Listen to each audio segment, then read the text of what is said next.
Hello, friends, and welcome back to Stories About Entitled People. In our first story, our OP was treated badly by the staff, and his revenge was not long in coming.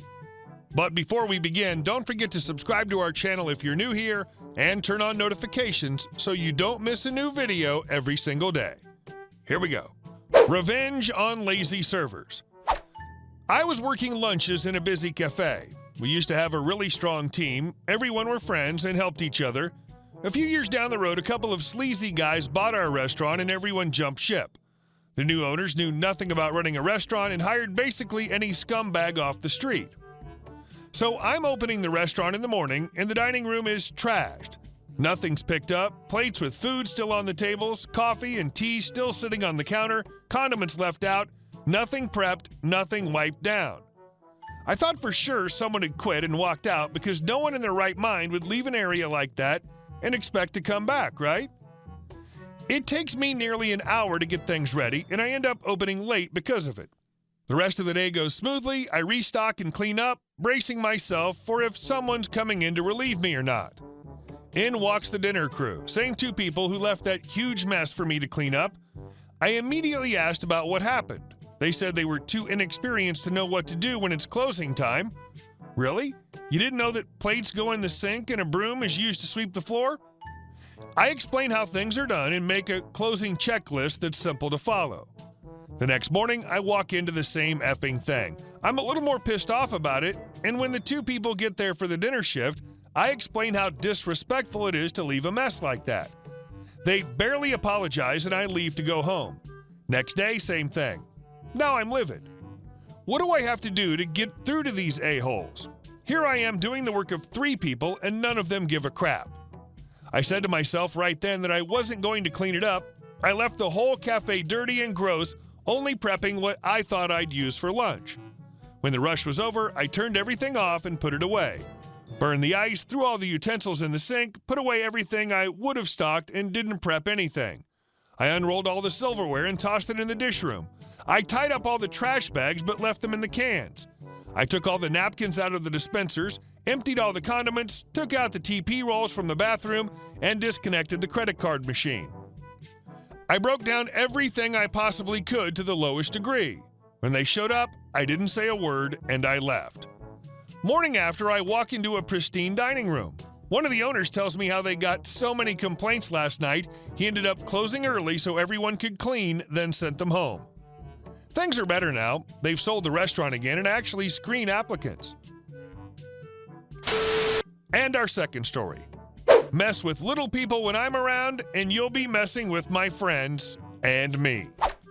Yesterday, I went kayaking with some friends. Whilst on the river, we saw a woman who was obviously a small person. After about 2 miles, we finally took a break on a shore to answer nature's call and drink a beer. Well, after about 10 minutes of sitting there, I noticed that a kayak was empty and floating down the river, and about another 5 minutes passed before I saw the woman swimming trying to catch up. I sprung into action, swimming out, grabbing her and bringing her ashore.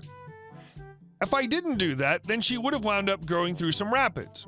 Since I've kayaked loads in my life in the Boy Scouts, I had no issues with taking on another person in my one-seat kayak. I started talking to her and found out what happened. I'll call her Bethany from here on out. I was immediately thinking she was just too small for the boat to stay balanced, and it flipped. Nope. She started talking about a group of men that had been harassing her the entire way, asking her if she floats easier because she's little, and saying many other mean, just unruly things. They eventually got close enough to flip her kayak over, telling her she needs to swim to catch up to it.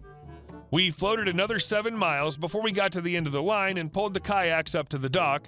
I sent my bubbly female friend over to talk to the group after Bethany pointed them out. Since they're nothing more than a-holes, they went straight to asking for her number and hitting on her about how good-looking she is in her bikini. She started asking if they'd seen the little person on the river, to which they start laughing and told her what they'd done. I was close enough to hear it myself. After she got that information, I sent her boyfriend over to start talking about cars with them. They started talking about their sleeper Civic and how they just got a new paint job to make it purple. That's all the information I needed. I told my friend to keep them busy with car talk. This is when it starts getting good. I then ran to the parking lot with another friend to search down this car. After I'd found it, we started taking off its 2 front tires. I have lots of tools in my truck and some jacks I wasn't upset to lose, so this wasn't hard at all. I then sent my fastest running friend to the end of the parking lot with the wheels. When the group of A-hats arrived, they were freaking out over the wheels. My friend then looked at them, yelled at them that if they wanted to get home, they'd have to run and catch up with them. He rolled them down and started running for my truck, hopped in, and we started to drive away. I told Bethany that I'd take her home if she wanted to stay back and watch Karma smoke them in the face, to which she did. On the way out, we got a good look at how far the tires rolled down the hill. Those puppies had to have rolled a good half mile, and watching 5 fat frat Fs trying to run downhill was amazing. I thought that was the end of it, but no, it wasn't. By some magical force, the dude that we dished out the revenge on lives close to me. I was outside mowing the front lawn when I saw a purple Civic on the back of a flatbed truck. It finally hit me that the purple Civic used to be the white and green one that sat in the front yard of a house down the road. The owner, the father of the dude that drove it, and the father of the one who flipped old girl's kayak.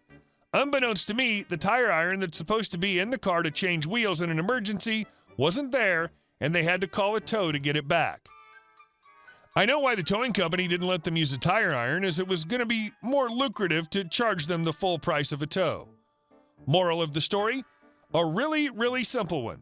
Don't be an a-hole and bully people over disabilities. I just wish I could have heard what the guy said to cover his butt. He more than likely lied, saying he was the victim in all of it. But at least Bethany and I know the truth. And the best part, after explaining to the kayaking company the situation, Bethany was able to get a free refund and a free pass for another kayaking trip. She invited me and my friends to go with her sometime next week. We'll make sure she doesn't get effed with on this trip. And our next story. I take no credit. This I can attribute to a coworker when he quit several years ago at my old job. He was for the most part a malingering, useless kid, not worthy of any job that wasn't menial. He eventually quit in search of better employment, and that's when it happened.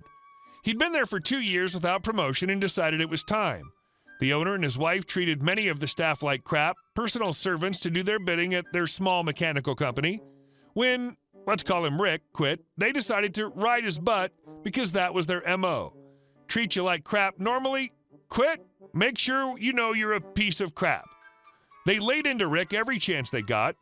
Being the company gopher, he was all over the place doing different tasks and could often be unsupervised for lengths of time. They should have known better and either paid him out or had him do supervised work for his last 2 weeks. We had a problem on a hot summer Friday about 10 a.m. The sewers in the main building were backing up, the main drain in the shop wasn't draining, and neither were the toilets or the sinks. Everyone was annoyed. One of the guys in the tool shop came over to the main building to complain that the same thing was going on there too. Main drains, toilets, etc. all backing up. They called a plumber to come out and bring a vac truck too. After a few hours of work, they get us up and running again. Next week, the same damn thing happens again. Call the plumber again, they roll out to get us going again, different crew this time. The guy tells us we have a bigger problem with the sewage lines and need to call the city. We get a crew from the city the next day, they come out with snakes and cameras. Problem's bigger than they figured. Major blockage, they're going to need to dig up the lines and do some major work. 2 days later, a 12-man crew, including a effing backhoe, and they start digging. They dig through asphalt to get down to the lines. The big boss is out there acting like he's awesome and inspecting all the work as they go. The foreman informs the boss that there's a piece of plastic stuck in the pipes, but that it's only at the head of the blockage. What it was trapping in place was reams and reams of paper towels and other sewage. I mean, more paper towels than's in stock at Costco stuck in there. The boss loses his mind. It's the effing staff.